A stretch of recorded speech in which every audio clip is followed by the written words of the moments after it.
തൃശൂർ, മലപ്പുറം, പാലക്കാട്, കോഴിക്കോട്, വയനാട്, കണ്ണൂർ, കാസർഗോഡ് 7 ജില്ലകളാണ് രണ്ടാം ഘട്ടത്തിൽ, അതായത് മറ്റന്നാൾ വിധി എഴുതാൻ ഒരുങ്ങുന്നത്. ആ 7 ജില്ലകളിൽ പരസ്യ പ്രചാരണത്തിന്റെ അവസാന മണിക്കൂറാണിത്. അവിടെ ആവേശകരമായ കൊട്ടിക്കലാശമാണ് നമ്മൾ കാണുന്നത്. കണ്ണൂരിൽ മട്ടന്നൂർ മുനിസിപ്പൽ കൗൺസിലിന്റെ കാലാവധി 2027 സെപ്റ്റംബർ വരെ ആയതിനാൽ അവിടെ മാത്രമാണ് തെരഞ്ഞെടുപ്പ് നടക്കാത്തത്. ബാക്കിയുള്ള വാർഡുകളിലേക്ക് 7 ജില്ലകളിൽ പരസ്യ പ്രചാരണത്തിന്റെ അവസാന മണിക്കൂറിൽ ആവേശകരമായ അവസാന ദൃശ്യങ്ങളാണ് നമ്മളിപ്പോൾ കാണുന്നത്. ഇതിനിടെ മലപ്പുറം പൂക്കോട്ടൂരിൽ LDF-ഉം UDF പ്രവർത്തകരും തമ്മിൽ സംഘർഷമുണ്ടായി. സംസ്ഥാനത്തിന്റെ വിവിധ ഭാഗങ്ങളിൽ നിന്ന് ഞങ്ങളുടെ പ്രതിനിധികൾ ചേർന്നു. ഈ 7 ജില്ലകളിലായി 28,288 പേർ പഞ്ചായത്തിലും 3,742 പേർ ബ്ലോക്ക് പഞ്ചായത്തിലേക്കും 681 പേർ ജില്ലാ പഞ്ചായത്തിലേക്കും 5,551 പേർ മുനിസിപ്പാലിറ്റിയിലേക്കും 751 പേർ കോർപ്പറേഷനിലേക്കും സ്ഥാനാർത്ഥികളായി രംഗത്ത് എത്തുകയാണ്. ഇനി നമുക്ക് ഓരോ ജില്ലകളിൽ നിന്നുള്ള വിവരങ്ങൾ നോക്കാം. മലപ്പുറത്ത് നിന്ന് CV അനുമോദുണ്ട്. ആവേശകരമായ പ്രചാരണ കാലയളവാണ് കടന്നുപോയത്. അനുമോദ്, വാശിയേറിയ പോരാട്ടമായിരുന്നു. പലയിടത്തും ത്രികോണം കടന്ന ചതുഷ്കോണ പോരാട്ടത്തിന്റെ പ്രതീതിയും ആവേശവും ഒക്കെ ഉണ്ടായിരുന്നു. അവസാന മണിക്കൂറിൽ എങ്ങനെയാണ് കൊട്ടിക്കലാശം മലപ്പുറത്ത് ആഘോഷമാവുന്നത്?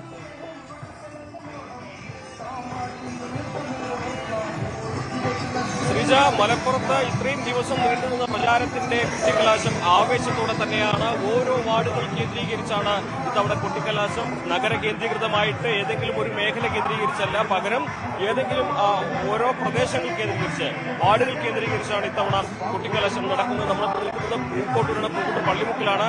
ഇവിടെ വലിയ തോതിൽ തന്നെ ആവേശത്തോടെയാണ് ആ കൊട്ടിക്കലാശത്തിന്റെ ഈ നിമിഷങ്ങൾ കടന്നു പോകുന്നത്.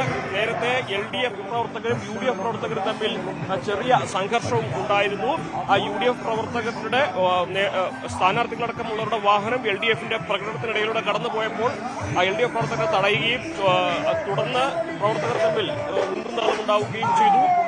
വലിയ സംഘർഷത്തിലേക്ക് എത്തിയില്ല, പക്ഷേ നേതാക്കളെത്തി സംയമനത്തോടെ പ്രവർത്തകരെ പിന്തിരിപ്പിച്ചു. ഇപ്പോഴും നമ്മൾ നിൽക്കുന്നത് പള്ളിമുക്ക് തന്നെയാണ്. ഇപ്പോൾ നമുക്കിവിടെ കാണാൻ കഴിയും ഈ LDF-ന്റെയും UDF-ന്റെയും പ്രവർത്തകർ തൊട്ടടുത്തടുത്ത് നിന്ന് തന്നെ കൊടി വീശിയും ബലൂണുകൾ ഉയർത്തിയും വലിയ ആവേശത്തോടെ കൊട്ടിക്കലാശം ആഘോഷമാക്കുന്ന കാഴ്ചയാണ് നമ്മളിവിടെ കാണുന്നത്.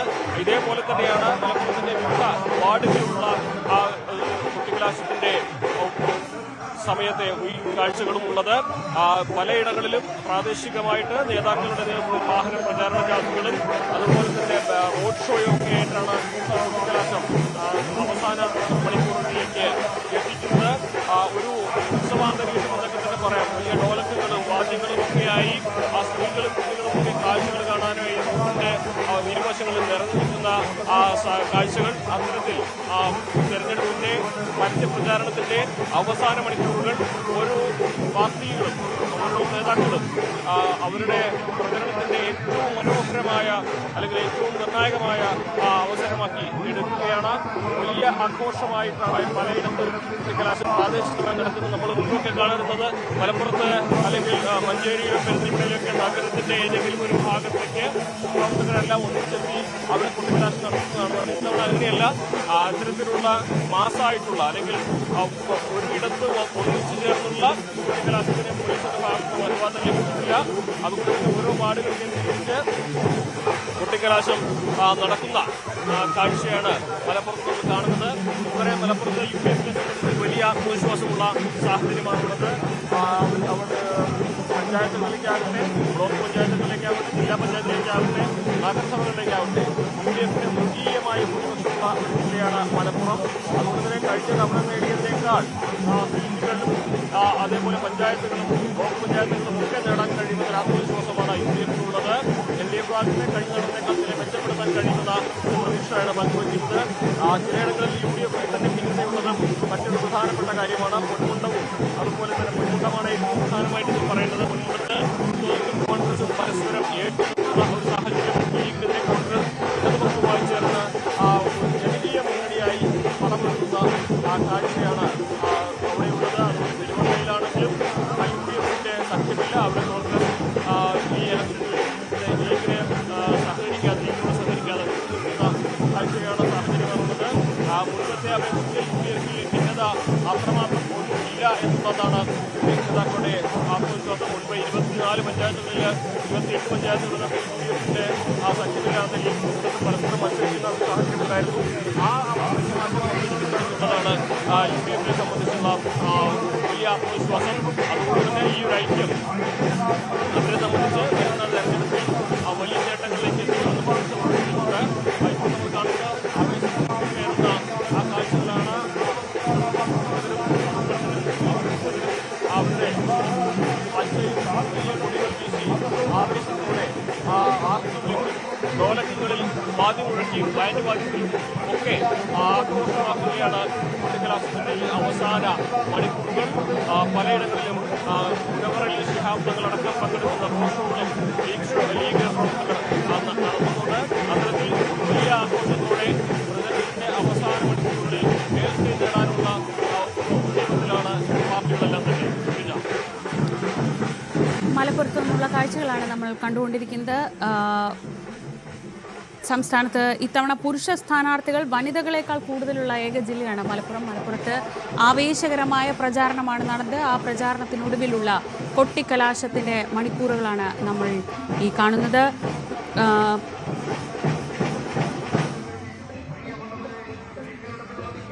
അനുമതി, ഒരുപക്ഷെ ഈ ഒരു നിയമസഭാ തെരഞ്ഞെടുപ്പ് വരുന്നതിന് മുൻപായുള്ള സമവാക്യങ്ങൾ അല്ലെങ്കിൽ മുന്നണിക്കുള്ളിലെ കെട്ടുറപ്പ്, മുന്നണിയിലെ പ്രശ്നങ്ങൾ, പുതിയ സമവാക്യ രൂപീകരണം, ഇങ്ങനെ പല പല കാര്യങ്ങളുടെയും ഏറ്റവും പ്രധാനപ്പെട്ട ഒരു സമതല ഭൂമിയാണ് മലപ്പുറം, പ്രത്യേകിച്ച് UDF-നെ സംബന്ധിച്ച്. ആ തരത്തിൽ നോക്കുമ്പോൾ ഒരു നിയമസഭാ തെരഞ്ഞെടുപ്പ് വലിയ ദൂരത്തൊന്നും അല്ലാതിരിക്കെ മൂന്നാമത് അധികാരമില്ലാത്ത ഒരു 2 തെരഞ്ഞെടുപ്പിന് ശേഷം വരുന്ന മൂന്നാമത്തെ തെരഞ്ഞെടുപ്പ് എന്ന നിലയിലൊക്കെ നോക്കുമ്പോൾ മലപ്പുറത്തെ രാഷ്ട്രീയ സമവാക്യങ്ങൾ, അവിടെ നടന്ന ചർച്ചകൾ, തർക്കങ്ങളൊക്കെ ഒരുപക്ഷെ സംസ്ഥാന രാഷ്ട്രീയത്തിൽ കൂടി ഏറ്റവും പ്രധാനപ്പെട്ടതാണ്. ആ നിലയ്ക്ക് ഈ കഴിഞ്ഞ ഒരു മാസത്തെ പ്രചാരണത്തിൽ എത്രത്തോളം ആത്മവിശ്വാസം അവിടെ മുന്നണികൾക്കുണ്ട്?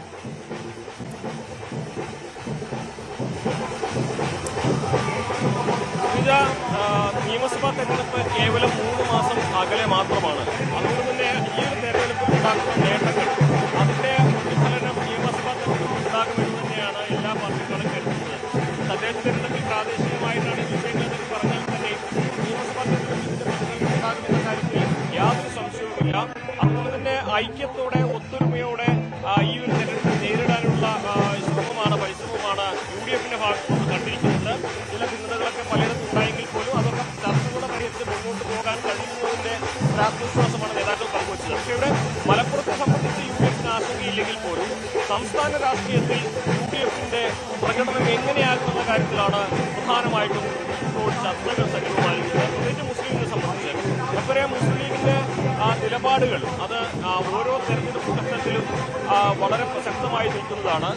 നേരത്തെ ഇടതുപക്ഷം ലീഗിനെ പരോക്ഷമായി സ്വാഗതം ചെയ്തുകൊണ്ടുള്ള പ്രസ്താവനകൾ ഉണ്ടായിരുന്നെങ്കിൽ ഇത്തവണ അങ്ങനെ ഒന്നും തന്നെ ഒരു പ്രസ്താവനയില്ല. മറിച്ച് UDF-ൽ ജമാഅത്തെ ഇസ്ലാമി ലീഗിനെ വിഴുങ്ങുന്നു, അങ്ങനെ UDF-നെ വിഴുങ്ങുന്നു എന്ന തരത്തിലേക്കുള്ള വലിയൊരു ആരോപണമാണ് ഈ തെരഞ്ഞെടുപ്പിൽ ഉന്നയിച്ചത്. ഈ തെരഞ്ഞെടുപ്പിൽ ഏറ്റവും ചർച്ചയായിട്ടുള്ളത് ജമാഅത്തെ ഇസ്ലാമിയുമായിട്ടുള്ള സഹകരണം തന്നെയാണ്.